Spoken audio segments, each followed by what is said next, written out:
মহব্বতের জন্য কোরবানি করে দিতে রাজি। ইব্রাহিম আলাইহিস সালাতু ওয়াস সালামের দিকে লক্ষ্য করে দেখুন, আল্লাহ প্রথমত পরীক্ষা নিলেন। হ্যাঁ ইব্রাহিম, আমি তোমাকে পরীক্ষা নিব, তোমার প্রাণের ভালোবাসা মহব্বত বেশি না আমি আল্লাহর জন্য মহব্বত বেশি? আল্লাহ রাব্বুল আলামিন পরীক্ষা করে দেখলেন, ইব্রাহিম আলাইহিস সালাতু ওয়াস সালাম প্রমাণ করে দিলেন আমার নিজের প্রাণের চাইতে আল্লাহ রাব্বুল আলামিনের ভালোবাসা আমার অন্তরে বেশি। আগুনের সামনে হাজির করা হলো। তাফসীরের কিতাব উল্লেখ করে দিয়েছে চতুর্দিকে 30 হাত উঁচা ওয়াল দেওয়া হয়েছে, 2 মাস পর্যন্ত লাকড়ি জমানো হয়েছে, তারপরে আগুন ধরে দেওয়া হয়েছে। ইব্রাহিম আলাইহিস সালাতু ওয়াস সালামের সামনে আগুন। জিবরাইল এসে বলেন আমার কাছে বলুন, আগুন আমি নিভাইয়া দেই। মিকাইল এসে বলে ও আল্লাহর পয়গম্বর আমার কাছে বলুন, আগুন নিভাইয়া দেই। ইব্রাহিম আলাইহিস সালাতু ওয়াস সালাম ডাক দিয়ে বলেন, হ্যাঁ জিবরাইল, ও ইসরাফিল, তোমরা এসেছো আগুন নিভাইয়া দেওয়ার জন্য। আমার আল্লাহ কি দেখেন না আমি যে আগুনে জ্বলে যাব? সুবহানাল্লাহ বলবেন না? আমার আল্লাহ কি দেখেন না আমি যে আগুনে জ্বলে ছাই হয়ে যাব? আমার আল্লাহ যদি খুশি হন, আল্লাহর ভালোবাসা মহব্বত পাওয়ার জন্য আমি একবার দুইবার নয় 1000 বার এই আগুনে জ্বলতে রাজি আছি। এখানে পরীক্ষায় উত্তীর্ণ হয়ে গেলেন। এই জন্য ইয়া নারুর ব্যাখ্যা হলো দুটা, ইয়া নারু কুনি বারদাও ওয়া সালামান আলা ইব্রাহিম। এর একটা ব্যাখ্যা হলো যে আল্লাহ নমরুদের আগুনকে বলেছেন, আর একটা হলো নমরুদের আগুন নয়, ইয়া নারু, এ আগুন বলতে ইব্রাহিম আলাইহিস সালামের অন্তরে যে আল্লাহর ভালোবাসা, আল্লাহর মহব্বতের আগুন। আল্লাহ ডাক দিয়ে বলেন, হে ইব্রাহিম, এই আগুন নিয়ে যদি তুমি নমরুদের আগুনে জাবায়া পড়ন্ত আছে, এই আল্লাহর ভালোবাসার আগুনের হাওয়ার জাহান্নামের আগুনের হাওয়ার চাইতে বেশি। সুতরাং ইব্রাহিম আলাইহিস সালাম যদি এই আগুন নিয়ে জাবায়ে পড়েন, নমরুদের আগুন নিভে যাবে। এই জন্য আল্লাহ রাব্বুল আলামিন যে বলেছেন ইয়া নারু, হে আগুন, এটা ইব্রাহিম আলাইহিস সালামের মহব্বত ভালোবাসার আগুন। ইব্রাহিম আলাইহিস সালাম সেখানে উত্তীর্ণ হয়ে গেলেন, পাশ হয়ে গেলেন। আবার যখন নাকি ছেলে হলো, ছেলেও দোয়া করে এনেছেন আল্লাহ রাব্বুল আলামিনের কাছ থেকে, দোয়া করলেন আল্লাহ একটা ছেলে চাই, একটা ছেলে দাও, রাব্বি হাবলি মিনাস সালিহিন। আল্লাহ রাব্বুল আলামিন দয়া করে দোয়া কবুল করে ইব্রাহিম আলাইহিস সালাতু ওয়াস সালামকে একটি ছেলে দিলেন। এই ছেলের নাম ইসমাইল। যেরকম কি নাম? এই ইসমাইল আলাইহিস সালাতু ওয়াস সালাম 1 বছরের হতে না হতে আল্লাহ হুকুম দিলেন এমন জায়গায় নির্বাসন দিতে হবে যেই জায়গায় কোনো বৃক্ষ, তরলতা, গাছ কিছু নাই। সেই ইতিহাস আমি যাব না, শুধু দৃষ্টান্ত স্বরূপ বলছি। ইব্রাহিম আলাইহিস সালাতু ওয়াস সালাম প্রস্তুত হয়ে গেলেন। আপনি যদি 98 বছর বয়সে, 99 বছর বয়সে একটি সন্তান পান, এই সন্তান আপনি নির্বাসন দিতে আপনার অন্তরে বাজবে, এমন সন্তান কেমনে দেয়? ইব্রাহিম আলাইহিস সালাতু ওয়াস সালাম 1 বছরের সন্তান সহ হাজারা একবারে নির্বাসন দিয়ে দিলেন। পানি নাই, খাবার নাই, কিচ্ছু নাই। এই অবস্থায় দিয়ে আল্লাহ হুকুম দিলেন তুমি চলে আসো, তুমি থাকতে পারবে না। ইব্রাহিম আলাইহিস সালাতু ওয়াস সালাম যখন চলে আসতেছেন, এই সময় সূরা ইব্রাহিমের ব্যাখ্যায় তাফসীরে মারিফুল কোরআনে উল্লেখ করা হয়েছে, হাজেরা আলাইহিস সালাম ডাক দিয়ে বলেন আপনি কোথায় যাচ্ছেন? এই মরু প্রান্তরে আমাদের যখন পানি শেষ হয়ে যাবে, খাবার শেষ হয়ে যাবে, আমাদের খাবারের ব্যবস্থা কে করবে? পানির ব্যবস্থা করবে কে? উনি কোনো জবাব দেন না। 1 বার, 2 বার, 3 বার, চতুর্থবারে তিনি ডাক দেন, স্বামী হ্যাঁ আমি জানি আপনি আল্লাহর পয়গম্বর, এত নিষ্ঠুর হতে পারেন না, এত কঠোর হতে পারেন না। আপনি আমাদেরকে রেখে কেন যান? আল্লাহর হুকুম হয়েছে নাকি চলে যাওয়ার জন্য? ইব্রাহিম আলাইহিস সালাম আকাশের দিকে আঙ্গুল উঠাইয়া বললেন, ইশারা দিলেন আল্লাহ রাব্বুল আলামিন হুকুম দিয়েছেন তাই আমি চলে যাই। যেই মাত্র কথা বলেছেন, হাজেরা আলাইহিস সালাম ডাক দিয়ে বলেন আল্লাহর যদি হুকুম হয়ে থাকে আপনি চলে যান, আমার কোনো আপত্তি নাই। আমি আল্লাহর কসম করে বলি এমন আল্লাহর প্রতি আমি ঈমান আনি নাই যে আল্লাহ বড় প্রান্তরে আমার খাবার পৌঁছাইতে পারে না। আল্লাহ রাব্বুল আলামিন মরু প্রান্তরে খাবার পৌঁছাবার মতো ক্ষমতা আছে তো? আরো জোরে চিৎকার দিয়ে বলো আছে কি না? ভাইরা আমার, ইব্রাহিম আলাইহিস সালাতু ওয়াস সালাম ছেলে নির্বাচন দেওয়ার বেলায় মহব্বতের বেলায় ফাঁস, যেরকম ঠিক কিনা? শুধু তা না, এক একটা করে ইব্রাহিম আলাইহিস সালাম ওনার ছেলেকে কুরবানি দেওয়ার জন্য যে আল্লাহর হুকুম হলো, সেখানে কুরবানি দেওয়ার জন্য প্রস্তুতি গ্রহণ করে নিলেন। হাতে ছুরি ধরলেন, আল্লাহু আকবার বলে ফেলবে। আল্লাহ ডাক দিয়ে বলেন, আমি যা চেয়েছিলাম তা তো পেয়ে গেলাম, আর কুরবানি হওয়ার প্রয়োজন নাই। আমি চেয়েছিলাম এটা দেখার জন্য সন্তানের প্রতি ভালোবাসা বেশি না আমার প্রতি বেশি। সুবহানাল্লাহ। আল্লাহ রাব্বুল আলামিন বলেন, পরীক্ষায় উত্তীর্ণ হয়ে গেছে, যেহেতু ছুরি হাতে নিয়েছেন, আল্লাহু আকবার, এখন তো গলায় ছুরি লাগায় দেবে। আল্লাহ ডাক দিয়ে বলেন, হ্যাঁ জিবরাইল, জান্নাতের ভেতর থেকে দুম্বা আর একটা লোহার টুকরা নিয়ে যাও। ইব্রাহিম আলাইহিস সালাতু ওয়াস সালামের ছুরি যেন ইসমাইলের গলা কাটতে না পারে, ইসমাইলের তুতার নিচে লোহার টুকরা ধরে রাখবা। জিবরাইল আলাইহিস সালাতু ওয়াস সালাম বলেন, আমি তখন সিদরাতুল মুনতাহার কাছে, তখন একটা দুইটা না ৬ সুতুনের পাকায় একবারে ছেড়ে দিয়ে টান দিলাম। মিনা বাজারের ময়দানে গিয়ে দেখি ইব্রাহিম আলাইহিস সালামের ছুরি এখনো যায় নাই, আমি তার আগে জান্নাতি টুকরা নিয়ে হাজির হয়ে গেছি। তুথার নিচে লোহার টুকরা ধরে রাখছেন ইব্রাহিম আলাইহিস সালাম, আর যাবার সময় বলছেন আল্লাহু আকবার। যেই মাত্র আল্লাহু আকবার বলেছেন, ইব্রাহিম আলাইহিস সালামের কানে আওয়াজটা গেল, তখন তিনি ডাক দিয়ে বলেন, কে তুমি? এই মরু প্রান্তরে আমার ছেলে আর আমি ছাড়া কেউ নাই। আল্লাহু আকবার কে বলেছো? এই মিনাতে তো আর কেউ নেই, নিশ্চয় আল্লাহর কোন রহমতের ফেরেশতা হবে। তাহলে শোনো, আল্লাহর রহমতের ফেরেশতা যদি হয়ে থাকো, আশ্চর্য হয়ে গেছো যে আমার ছেলে, আমি একমাত্র সন্তান, কিভাবে আমি জবে করছি, এই দৃশ্য দেখে আশ্চর্য হয়ে গেছো। তুমি শুনে রাখো, আল্লাহু আকবার, লা ইলাহা ইল্লাল্লাহ, আল্লাহু আকবার, লা ইলাহা এর অর্থ হলো লা মাহাব্বাতা ইল্লাল্লাহ, আল্লাহ ছাড়া কারো মহব্বত নাই। আমার আল্লাহর ভালোবাসার সামনে আমার সন্তানকে 1000 বার কুরবানি করতে রাজি আছে। আল্লাহু আকবার। এইভাবে দেখেন, লক্ষ্য করে দেখেন, আল্লাহর ভালোবাসা যদি হয় তাহলে সকল কিছু কুরবানি দিতে পারে আল্লাহ ভালোবাসার সামনে। যারা বলুন ঠিক কিনা? তাহলে আল্লাহ রাব্বুল আলামিন বলেন, আল্লাহ রাব্বুল আলামিনকে যারা ভালোবাসে, এই কথা যারা বলে যে আমি আল্লাহকে ভালোবাসি, আল্লাহর ভালোবাসা তো বলা যায় সহজ, কিন্তু আল্লাহর ভালোবাসা কিভাবে পাওয়া যায়? আল্লাহর ভালোবাসা পাওয়া বড় কঠিন। আল্লাহর ভালোবাসা যদি না পাওয়া যায় তাহলে আমার জীবনের সবকিছু ব্যর্থ। এখন আল্লাহর ভালোবাসা কেমনে পাওয়া যাবে? আল্লাহ রাব্বুল আলামিন বলেন, হে রাসূল আপনি বলুন। মূর্তির মাধ্যমে, মূর্তির পূজার মাধ্যমে, মূর্তিগুলোর দাহত্যের মাধ্যমে, ঈসা আলাইহিস সালাতু ওয়াস সালামকে আমার সন্তান বানানোর মাধ্যমে, আর উযাইর আলাইহিস সালাতু ওয়াস সালামকে আমার সন্তান বানানোর মাধ্যমে কখনো আমার ভালোবাসা পাওয়া যাবে না। আপনি জানায়া দিন, ইন কুনতুম তুহিব্বুনাল্লাহ ফাত্তাবিউনি ইউহিব্বুকুমুল্লাহ। হে রাসূল আপনি বলুন, তোমরা যদি আল্লাহকে ভালোবাসো তাহলে অবশ্যই অতঃপর ফাত্তাবিউনি, আমি রাসূলকে অনুসরণ করো, আমার জীবনকে ফলো করো। ফাত্তাবিউনি, আমাকে অনুসরণ করো। আমাকে অনুসরণ করলে কি হবে? ইউহিব্বুকুমুল্লাহ, আল্লাহ রাব্বুল আলামিনের ভালোবাসা পাওয়া যাবে এবং তোমাদের জীবনের সকল গুনাহ আল্লাহ মাফ করে দিবে। তাহলে আল্লাহর ভালোবাসা পেতে হলে রাসূলের জীবন আদর্শকে অনুসরণ করতে হবে। যেরকম ঠিক কিনা? আরো জোরে বলুন ঠিক কিনা?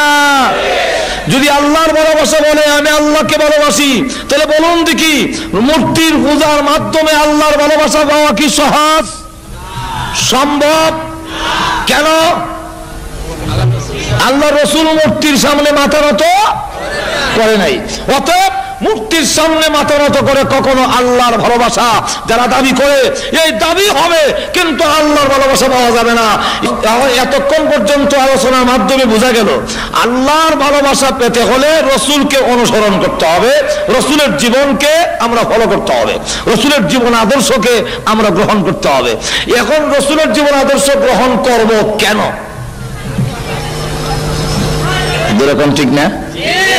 রাসূলের জীবন আদর্শ গ্রহণ করার কারণ হলো একটা মানুষকে মানে যেই সমস্ত গুণগুলোর কারণে একে অন্যকে ফলো করে, অনুসরণ করে, এই সবটি গুণ একমাত্র আমাদের নবীর কাছে ছিল। আল্লাহ রাব্বুল আলামিন বলেন যে এই চরিত্রের অধিকারী একমাত্র বিশ্ব নবী ছাড়া পৃথিবী আর কাউকে আল্লাহ পাঠান নাই। যেরকম ঠিক কিনা? ওয়া ইন্নাকা লাআলা খুলুকিন আযীম। আল্লাহ রাব্বুল আলামিন বলেন রাসূলের চরিত্র হলো মহান চরিত্র। আসুন, এই চরিত্র হলো তিন ভাগে বিভক্ত। একটা চরিত্র হলো খুলুকে আহসান, মানে উত্তম ভালো চরিত্র, আরেকটা হলো উত্তম চরিত্র, আরেকটা হলো মহান চরিত্র। ভালো চরিত্র হলো আপনি যদি তাকে গালি দেন তাহলে সে পাল্টা আবার একটা সমান সমান গালি দিয়ে দিল, বেশি দিল না, এই লোকটা মোটামুটি ভালোই। আর যে লোকটা নাকি আপনি গালি দিলে তাকে সে মাফ করে দেয়, এটার নাম হলো উত্তম চরিত্র। আর মহান চরিত্র হলো তার কাছে তাকে কেউ গালি দিলে, তার সাথে খারাপ আচরণ করলে পাল্টা উনি তার সাথে এমন সুন্দর আচরণ করেন যে আচরণে তার খারাপ চরিত্র ভালো হয়ে যায়। এই চরিত্রটা ছিল একমাত্র মুহাম্মাদুর, আর এখন মুহাম্মাদুর। এই জন্য আসুন আল্লাহ হাবিব রাহমাতুল লিল আলামিনের কাছে সূরা এসে বলা হয়ে গেছে, যারা জিনা করত রাসূলের কাছে এসে এক সাহাবী বলেন, ইয়া রাসূলুল্লাহ, ইয়া হাবিবাল্লাহ, আমি জিনা করতে মন চায়, আমার জিনার জন্য অনুমতি দিন, পারমিশন দিন। আমাদের দেশের কোন জিনাকারী ব্যভিচারী কি পিসা হুজুরের কাছে গিয়ে বলবে নাকি যে আমাকে জিনা করার অনুমতি দিন? আর যদি বলে তাহলে জুতাটা ফিরানো শুরু হয়ে যাবে।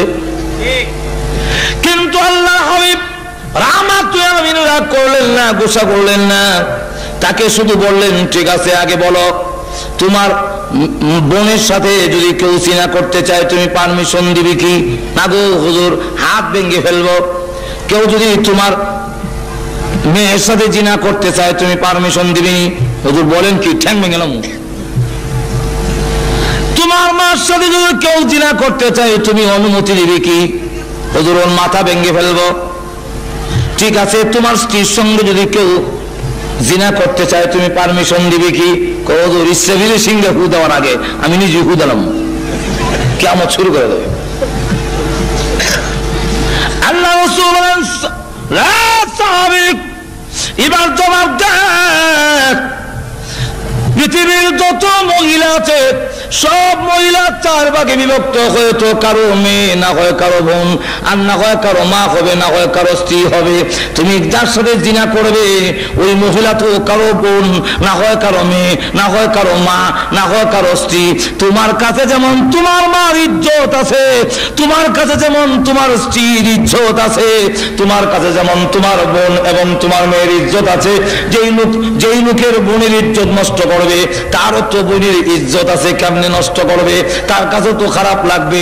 এমনি লোকটা হুজুর এমন সুন্দর চরিত্র জীবনে কোনোদিন কারো কাছে পাই না গো আল্লাহর হাবিব, আজ থেকে তওবা করলাম, আর জিন্দেগিতে কোনোদিন আমি জিনা করব না। ভাইরা আমার, তাহলে দেখা গেল রাসূলের চরিত্রের কাছে আসলে খারাপ চরিত্রের লোক ভালো হয়ে যায়। আল্লাহু আকবার।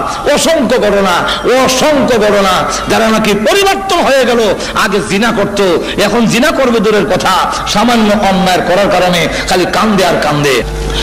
একটি ঘটনা আপনাদের সামনে তুলে ধরি, যে লোকগুলো জিনার মধ্যে লিপ্ত ছিল, জিনা ব্যভিচারের মধ্যে 24 ঘন্টা লিপ্ত ছিল, আল্লাহর হাবিবের চরিত্রের তাজ পায়া এমন অবস্থা হয়ে গেল, এমন অবস্থার পরিবর্তন ঘটল। হযরত সালাবাতুল আনসারী নামে একজন সাহাবী,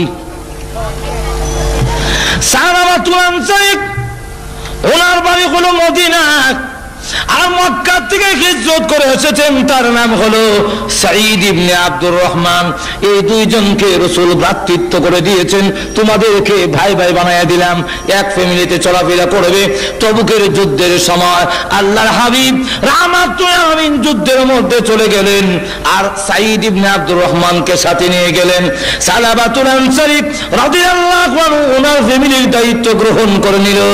কিন্তু যুদ্ধে যাওয়ার পরে শয়তান প্ররোচনা দিয়ে সালাবাতুল আনসারীর সামনে তুলে ধরা হলো,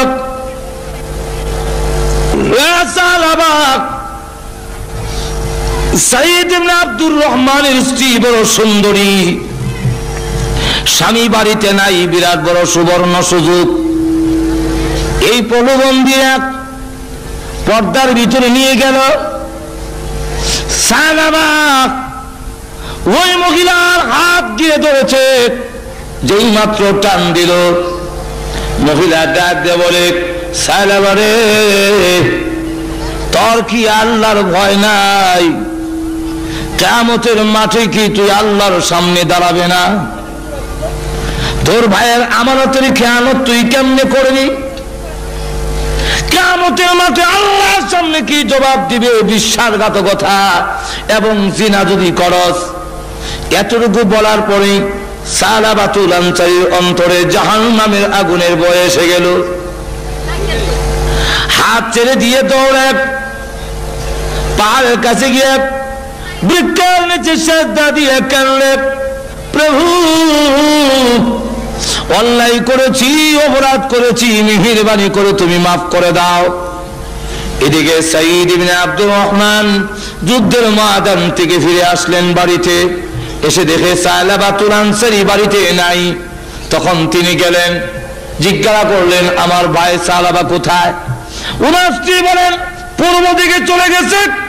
সালাবাতুল আনসারীর অনুসন্ধানে বের হয়ে গেল, গিয়ে দেখে পাহাড়ের ভিতরে গাছের নিচে সেজদা দিয়ে কান্দে, প্রভু গো, আমি গুনাহগার, তুমি গফফার, আল্লাহ তুমি যদি মাফ না করো, আল্লাহ আমি জাহান্নামের আগুন সহ্য করতে পারবো না। আল্লাহ কিয়ামতের দিন লাঞ্ছনা অপমান সহ্য করতে পারবো না, মেহেরবানি করে আমার জীবনের গুনাহ মাফ করে দাও। এমনি সাইদ ডাকতে বলে, সালাবা মাথা উঠাত, আল্লাহর দরবারে তওবা করো। কোনো গুনাহ করে থাকলে আল্লাহ রাব্বুল আলামিনের নাম গফুরুর রহিম, আল্লাহ রাব্বুল আলামিন তোমাকে মাফ করে দিতে পারেন। সালাবা ডাক দিয়ে কয়, ভাই সাঈদ, আমি বাড়িতে যাব না, আমার এই চেহারা আর দেখাবো না। তুমি যদি আমাকে বাড়িতে নিতে হয়, আমার দুইটা হাত গায়ের সঙ্গে বেঁধে অপমানিত গোলামের ন্যায় টেনে নিতে পারো, আমি আর মদিনায় যাব না। বাধ্য হইয়া সাঈদ রাদিয়াল্লাহু আনহু সালাবার দুইটা হাত গায়ের সঙ্গে এইভাবে বাঁধলেন।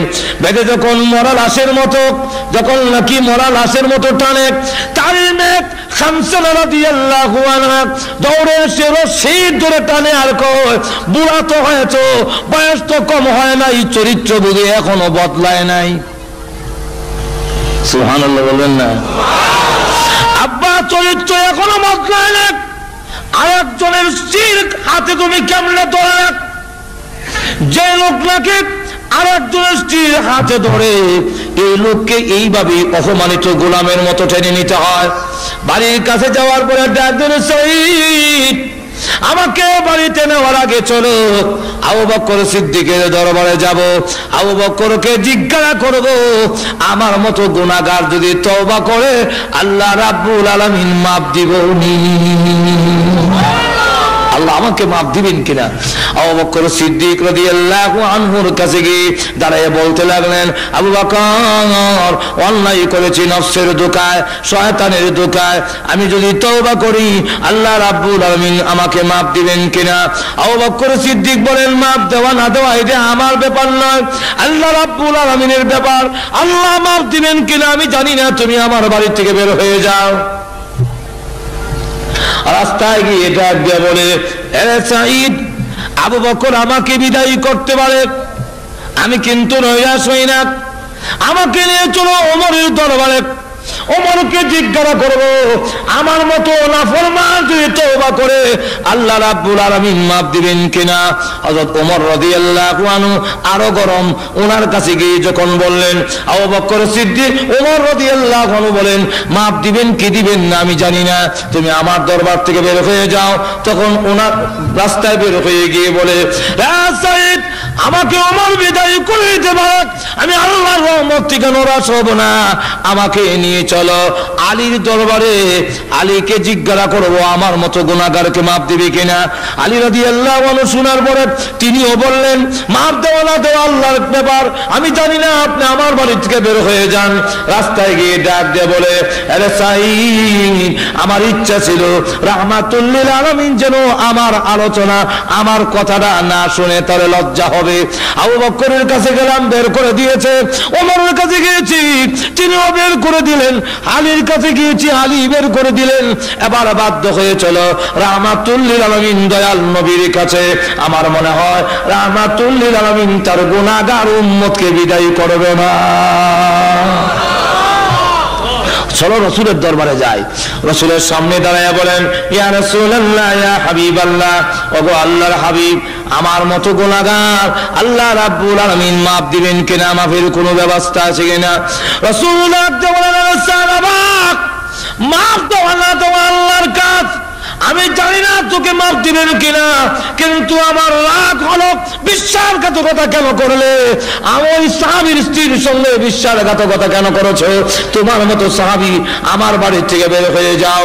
রাস্তায় গিয়ে ডাক দিয়ে বলে, হে সাইদ, আমি এতক্ষণ পর্যন্ত ভাবছিলাম আমার মনে হয় মাফের ব্যবস্থা হবে, আল্লাহর রাসূল যখন আমাকে বের করে দিলেন তাহলে মনে হয় আকাশের নিচে জমিনের উপরে আমার চাইতে বড় নাফরমান আর কেউ নাই, আমাকে বের করে দিয়েছেন রাহমাতুল লিল আলামিন, তাই রশিটা ছেড়ে দে, আমি আর মদিনার লোককে আমার চেহারা দেখাবো না।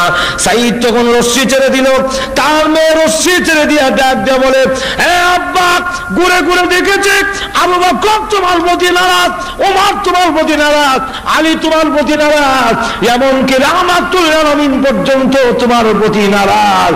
আমি আল্লাহর কসম খেলে বলি, যতক্ষণ পর্যন্ত আল্লাহর নবী এবং সাহাবায়ে কেরাম খুশি না হবে আর জীবনে কোনোদিন তোমাকে আব্বা বলে স্বীকার করব না। তখন সাহাবা আকাশের দিকে চোখ উঠায় গেল, প্রভু দুনিয়া থেকে গেছি, কোনদিন দুষ্টামি করলে বিচার যায় আব্বার কাছে, ভাইরা বাড়িতে ঢুকতে দেয় না, আব্বাও বাড়িতে ঢুকতে দেয় না, সকলের কাছে ব্যর্থ হয়ে গেলে মা তার সন্তানকে বিদায় করে পারে না। প্রভু গো, আবু বকর বিদায় করার পরে উমরের দরবারে যেতে পেরেছি, ওমর বিদায় করার পরে আমি আলীর দরবারে যেতে পেরেছি, আলী বিদায় করার পরে রাহমাতুল লিল আলামিনের দরবারে যেতে পেরেছি, রাসূল বিদায় করে দেওয়ার পরে তোমার রহমতের দরজায় হাজির হয়েছি। বলো না, তুমিও যদি তোমার গুনাহগার গোলামকে বিদায় করে দাও তবে তোমার এই বান্দা কার দুয়ারে গিয়ে আশ্রয় নিবে? আল্লাহ সকলে বিদায় করলেও তুমি তোমার গুনাহগার বান্দাকে বিদায় করতে পারো না। আবার গিয়ে পাহাড়ের ভিতরে সেজদা দিয়ে, গাছের নিচে সেজদা দিয়ে কান্দে। এই মুহূর্তে আল্লাহর পক্ষ থেকে কোরআনের আয়াত নাযিল হয়ে গেল, জিবরাইল হাজির হয়ে গেছেন, হাজির হয়ে বলেন, ওগো আল্লাহর নবী, এই মাখলুকগুলোর মালিক কি আপনি না আল্লাহ? রাসূল বলেন, মাখলুকের মালিক তো আল্লাহ। তো আল্লাহ যদি মাখলুকের মালিক হয়ে থাকে তাহলে সাহাবাকে আপনি কেন বিদায় করলেন? তার তামাম জীবনের গুনাহ এই মুহূর্তে আল্লাহ মাফ করে দিয়েছে। যেই মাত্র এই কথা বলেছে এমনি রাসূল বলেন, আবু বকর একটু কুচ করে দেখো না আমার সাহাবা কোথায় আছে। হযরত উমর দাঁড়ায় বলেন, হুজুর আমাকে অনুমতি দেন, আমিও যাব, কারণ আমিও দোষী, আমার কাছে এসেছিল, আমি তাকে বিদায় করে দিয়েছি। হযরত আলী দাঁড়ায় বলেন, ইয়া রাসূলুল্লাহ, ইয়া হাবিবাল্লাহ, আমাকে অনুমতি দেন, আমিও যাব, কারণ আমিও দোষী। হযরত সালমান ফারসি রাদিয়াল্লাহু আনহু দাঁড়ায় বলেন, ওগো আল্লাহর হাবিব, আপনি আমাকে অনুমতি দেন, আমি মুরব্বী সাহাবী, আমার বয়স বেশি। ওগো আল্লাহর নবী, উনি ইসলাম ধর্ম গ্রহণ করে সময় এত লম্বা হায়াত আর কোন উম্মতে সাহাবীদের মধ্যে, উম্মতে মুহাম্মদের মধ্যে কিয়ামতের আগ পর্যন্ত কেউ এত লম্বা হায়াত পাবে না। সালমান ফারসি ইসলাম ধর্ম গ্রহণ করে সময় ওনার বয়স হলো 120, ইন্তেকালের সময় ওনার বয়স হলো 350। আটুগুলো কন্যা সুবহানাল্লাহ, 350 ওনার বয়স। এই 350 বছর বয়সে আল্লাহু আকবার, হযরত সালমান ফারসি রাদিয়াল্লাহু আনহু বলতেছেন যে আমাকে অনুমতি দেন, আমিও যাব। এই 4 জন সাহাবী যখন নাকি হাজির হয়ে গেলেন, খুঁজতে খুঁজতে যখন ওই পাহাড়ের কাছে গেলেন, গিয়ে দেখে লোকেরা খেত কামারে কাজ করে। জিজ্ঞাসা করে, ভাইরা আমার, সালাবা নামে কোনো লোক কি তোমাদের এই এলাকায় কোনোদিন দেখেছো? তখন লোকেরা বলে, সালাবাতুল আনসারী নামে কোনো লোক চিনি না, তবে তোমাদের লোকটার পরিচয় বলো।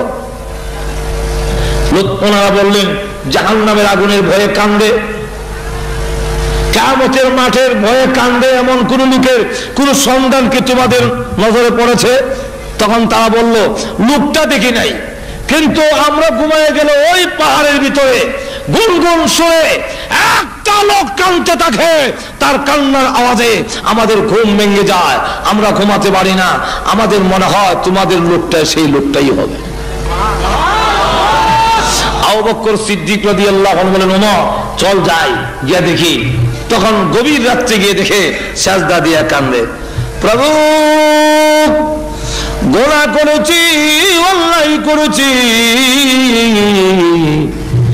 আল্লাহ, তবুও তো তুমি আমাকে সৃষ্টি করেছো, তোমার রহমতের দরজা থেকে যদি তাড়ায়া দাও, বলো না তোমার এই গুনাহগার বান্দা কার কাছে যাবে, কোথায় যাবে? এই অবস্থায় কাঁদতেছেন। আবু বকর সিদ্দিক রাদিয়াল্লাহু আনহু ডাক দিয়ে বলেন, ওরে সালাবা, মাথা উঠা। তখন তিনি ডাক দিয়ে বলেন, অন্ধকারে লোক চেনা যায় না, কিন্তু আওয়াজে বুঝতে পেরেছি তুমি আবু বকর। আমি আপনার কথায় আমি যাব না, আপনি না আমাকে বিদায় করে দিয়েছেন, যতদিন আল্লাহ আমাকে মাফ না দিবে আমি আর যাব না, মদিনায় লোকদেরকে চেহারা দেখাবো না। এমনি হযরত উমর ওই গর্তের পরে দাঁড়ায় বলেন, মাথা উঠা, আর কাউকে হবে না, আল্লাহ রাব্বুল আলামিন তোর জীবনের গুনাহ মাফ করেছে বলে এই মুহূর্তে কোরআনের আয়াত নাজিল হয়েছে। এমনি সালাবাতুল আনসারী মাথা উঠায় আর বলে, আল্লাহ সত্যি তোমার নাম রহমান রহিম, সকলে বিদায় করলেও তুমি তোমার গুনাহগার বান্দাকে বিদায় করে দিতে পারো না। সালাবাতুল আনসারী সহ 5 জন সাহাবী মদিনার দিকে রওনা দিলেন। মদিনার ভিতরে যখন ঢুকছে তখন হযরত বিলাল ফজরের আযান দেয়। মসজিদের ভিতরে ঢুকলেন, নামাজ আরম্ভ হয়ে গেছে। রাসূল নামাজের মধ্যে আরম্ভ করলেন, আলহাকুমুত তাকাসুর। যেই মাত্র আলহাকুমুত তাকাসুর বললেন, এমনি শোনা যায় বিকট চিৎকারের আওয়াজ। নামাজের মধ্যে সাহাবীরা কেঁপে উঠেছেন, এত বিশ্রী আওয়াজ কার? আবার রাসূল বললেন, হাত্তা যুরতুমুল মাকাবির। এমনি শুনে আরেকটা বিকট আওয়াজ। এই বিকট চিৎকারে সাহাবীদের মধ্যে কম্পন শুরু হয়ে গেছে, কাঁপতে লাগলেন। এমন বিশ্রী আওয়াজ কে দিল? নামাজের সালাম ফিরানোর পরে আসসালামু আলাইকুম রাহমাতুল্লাহ, আসসালামু আলাইকুম রাহমাতুল্লাহ। পিছনের দিকে তাকায়া দেখেন সালাবাতুল আনসারী জমিনে পড়ে গড়াগড়ি করতেছে।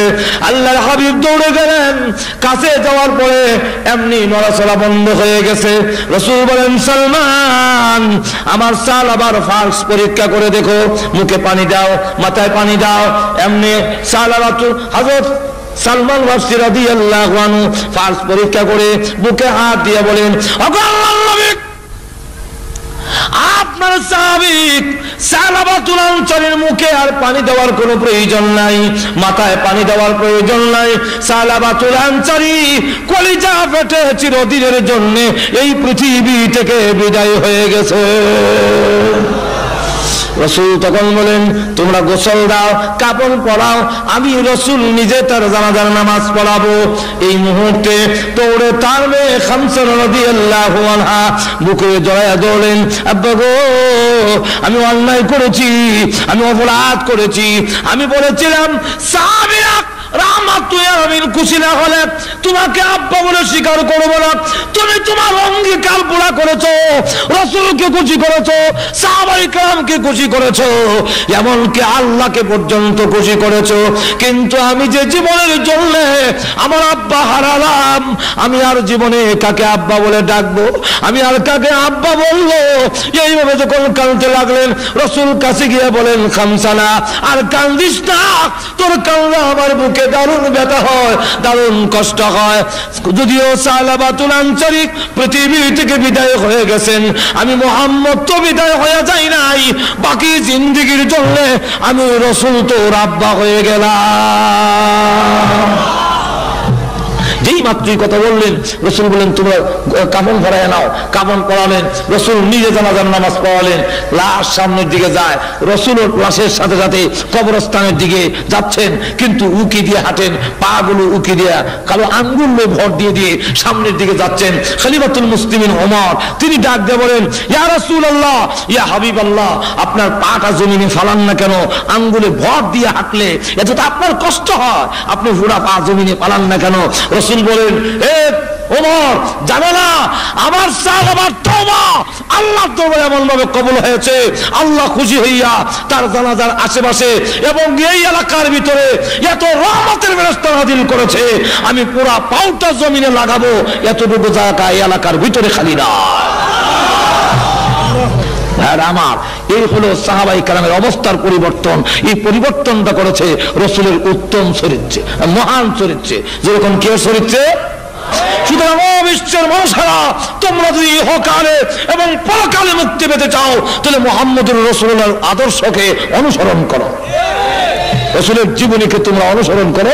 রাসূলের জীবনীতে রয়েছে তোমাদের জন্য উত্তম নমুনা, কারণ রাসূলের জিন্দেগিতে কোনো মিথ্যা কথা, আরো যেরকম মিথ্যা কথা। মহান চরিত্র কাকে বলে? আল্লাহু আকবার। এই চরিত্র একমাত্র রাসূলের, কারণ জীবনে কাউকে গালি দিবে দূরের কথা, ওনাকে কেউ যদি আঘাত করছে রাসূলের কাছে দেয়া যায়, হলো আপনার মরণ হোক। মা আয়েশা বলেন, বেয়াদব, তোর মরণ হোক।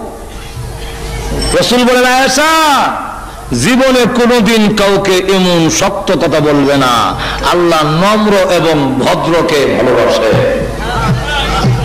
যেরকম ঠিক না, ঠিক আরো যেরকম ঠিক না। আমাদের দেশে যে একে অন্যের কুরুচি, অশ্লীল, একজনের আপনি আমার বিভক্ত হতে পারে।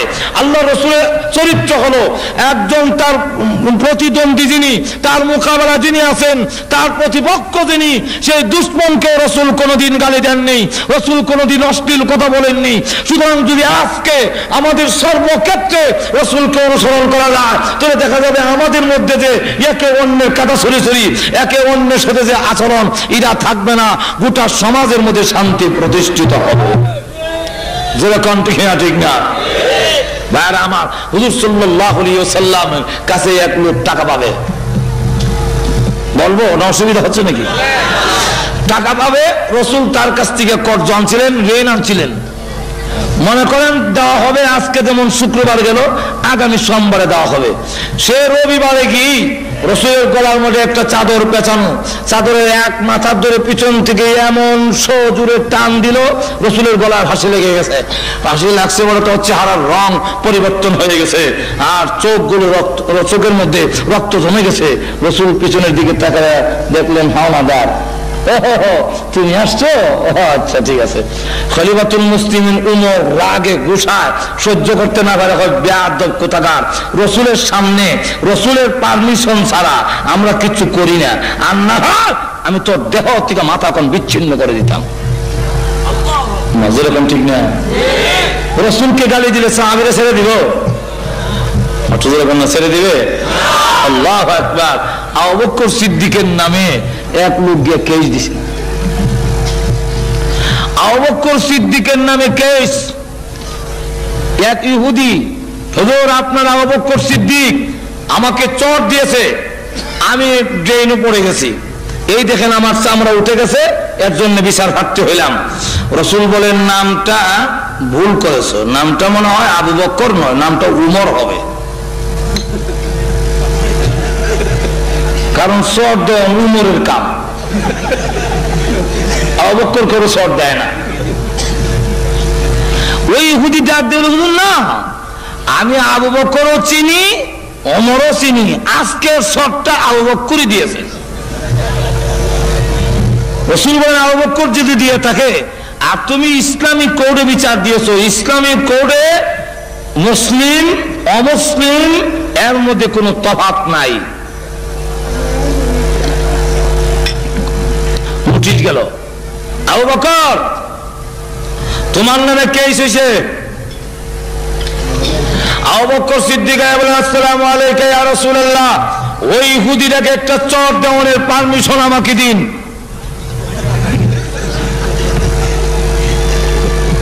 রাসূল বলেন আমি তো আগের চরটা বিশ্বাস করি নাই, কিন্তু এখনের কথায় বোঝা যায় আগের চরটা তুমি যে দিছো এত কোনো সন্দেহ নাই।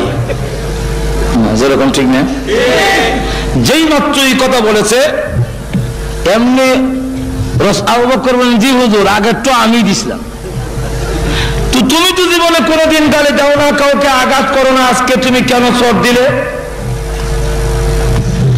আবু বকর সিদ্দিক বলেন ইয়া রাসূলুল্লাহ ইয়া হাবিবাল্লাহ, ওই যে যাকাত দেওয়ার আয়াত নাযিল হয়েছে, কর্জা দেওয়ার ইউকরিদুল্লাহ কারদান হাসানা, আল্লাহ যে বলছেন আমাকে কর্জে হাসানা দাও, ঋণ দাও, আল্লাহ যে বলছেন আমারে দান করো, এইগুলো আয়াত নাযিল হওয়ার পরে এই ইহুদিটা আরেকটা ইহুদির কাছে আমাকে শোনায়া বলে, জোরে জোরে বলে, এতদিন জানতাম মুহাম্মদ আব্দুল্লাহর বেটা, মুহাম্মদ হলো দরিদ্র ফকির, আর এখন থেকে যে আয়াত নাযিল হচ্ছে এতে বোঝা যায় মুহাম্মদের আল্লাহ ফকির, আমরা হইলাম ধনী।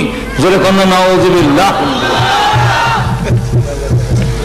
আবু বকর সিদ্দিক বলেন ইয়া রাসূলুল্লাহ ইয়া হাবিবাল্লাহ, আমার সামনে আমার আল্লাহকে ফকির বলে গালি দিবে, আমার সামনে আমার নবীজিকে ফকির বলে গালি দিবে, আর আমি সহ্য করবো? তা ঈমানের লক্ষণ হতে পারে না। সত্যিকারের উম্মত যদি হয়ে থাকে, রাসূলের বিরুদ্ধে কোনো কথা যদি হয়, ইসলামের বিরুদ্ধে যদি কোনো কথা হয়, আর রক্ত দেওয়ার জন্য রাজপথে যদি দাপায়া পড়ে, সে সত্যিকারের আশিক রাসূল। যেরকম ঠিক না ঠিক না, আরো যেরকম ঠিক না, কোথাও কোনো হাউজি বাম্পার এক্সিবিশন, কোন জুয়া এবং অন্যায় মদের আড্ডাখানা যদি বসে, আর আপনি যদি নীরব ভূমিকা পালন করেন, সেখানে আশিক রাসূল হতে পারেন না। যেরকম ঠিক না ঠিক না, অন্যায়ের প্রতিবাদে যারা গর্জে উঠে যে আল্লাহ রসুলকে আমি ভালোবাসি, সুতরাং আল্লাহ রসুল এইগুলো পছন্দ করেন নাই, আমি পছন্দ করি না।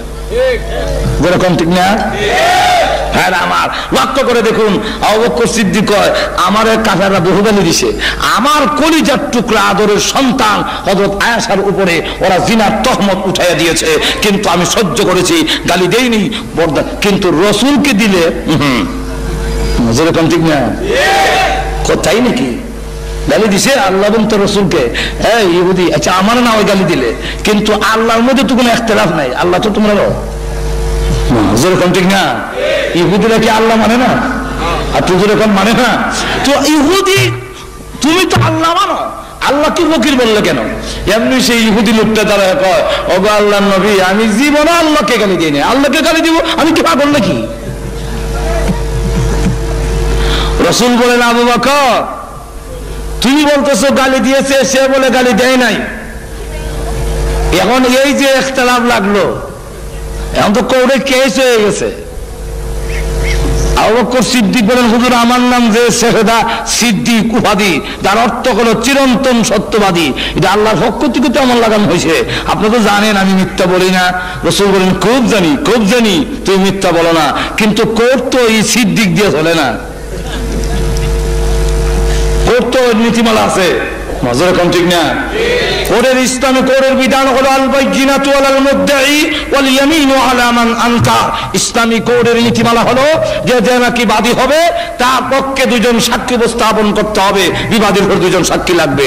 তোমার আর যদি সাক্ষী না থাকে, বিবাদী বলবো আল্লাহর কসম আমি করি নাই, কেস ডিসমিস, এখন তুমি সাক্ষী উপস্থাপন করো। কথা হুজুর আমার সাক্ষী নাই, কিন্তু ঘটনা সত্য। ঘটনা সত্যি হলে কি সাক্ষী নালে তো ঘটনা প্রমাণিত হবে না। তখন কয় হুজুর সাক্ষী নাই। এখন যদি আপনি আমাকে, আমি আল্লাহ এবং তার রাসূলের ভালোবাসার প্রমাণ দেখাইছি, এখন যদি এতে আমার ফাঁসির কাস্টে ঝুলতে হয় 1000 বার আমি রাজি আছি। রাসূল বলেন রাজি থাকলে প্রস্তুত হও, তোমার বিপক্ষেই আমি রায় দেব। তুমি তাকে চর দিয়েছো, চরের বদলা চর। আবু বকর সিদ্দিকের বিরুদ্ধে চরের রায় হয়ে যাবে, যে একটা চর আবু বকর করে দেওয়া হবে। এই ইহুদি আর একটা চর তাকে দিয়ে দিবেন, এই পরিমাণ বড়। আল্লাহু আকবার। এমনি শুনে জিবরাইল আসার ঘন্টার আওয়াজ শোনা যায়। ঘুমাই গেছেন তো, সুবহানাল্লাহর আওয়াজ নাই। আরো যে চিৎকার দিয়ে বলুন সুবহানাল্লাহ। যেই মাত্র দেখা যায় জিবরাইল আসতেছে, রাসূল বলেন অপেক্ষা করো, এই মুহূর্তে জিবরাইল আসে কেন? নিশ্চয়ই আবু বকরের পক্ষে, আল্লাহর পক্ষের কোন সিদ্ধান্ত আসতে পারে। হুজুর আপনার কানে কানে বলে আবু বকর সিদ্দিকের বিরুদ্ধে রায় দেওয়ার আগে আল্লাহ রাব্বুল আলামিনের কোরআনের আয়াতটা আগে শুনুন, তারপরে রায় দিবেন। সুবহানাল্লাহ বলবেন না? আবু বকর সিদ্দিকের পক্ষে আল্লাহ কোরআনের আয়াত নাযিল করেছেন, লাকাদ সামিআল্লাহু কাওলাল্লাযীনা ক্বালু ইন্নাল্লাহা ফাকীরুন ওয়া নাহনু আগনিয়া। আবু বকর সিদ্দিকের দুনিয়ার কোন সাক্ষী না থাকলেও আমি স্বয়ং আল্লাহ আবু বকরের পক্ষে সাক্ষী হয়ে গেলাম। এই ইহুদি যে আল্লাহকে ফকির বলে গালি দিচ্ছেন, আল্লাহ বলেন লাকাদ, লাম তাকিদ, এটা আরবিতে আবার গ্রামার আছে। লাম তাকিদ অর্থাৎ নিশ্চয়তাবোধক শব্দ আল্লাহ ব্যবহার করেন একবার, এরপরে আবার বলেন কাদ তাকিদ, এরপরে লাকাদ সামি আল্লাহ, দুইবার আল্লাহ নিশ্চয় নিশ্চয় আল্লাহ শ্রবণ করেছেন তাদের কথা। কাদের কথা? যারা বলছেন আল্লাযীনা ক্বালু ইন্নাল্লাহা ফাকীরুন, নিশ্চয়ই আল্লাহ ফকির, ও নাহনু আগনিয়া, আমরা হইলাম ধনী। এই কথা যে বলছেন আল্লাহ কুদ্দুতি কান দিয়া শুনছেন। এখন আপনি কেমনে রায় দিবেন, এটা আপনার ব্যাপার। রাসূল বলেন কিরে ইহুদি আগে দিন না করছিল, আমাদের আল্লাহ কয় গালি দিছ। আমি কি আর জানি আমার নামে যেমন আয়াত না দিলিব। চিন্তা করেন কি পরিমাণ বাটপার। এখন চিন্তা ব্যাপারটা হলো সাহাবায়ে কেরাম তাদের ভালোবাসা আর মহব্বত এমন যে নিজে প্রাণ দিতে পারে রাসূলের ইজ্জত নষ্ট হতে দিতে, আরো যখন দিতে সব কিছু দিতে পারি, কিন্তু রাসূলকে ছাড়তে পারি না।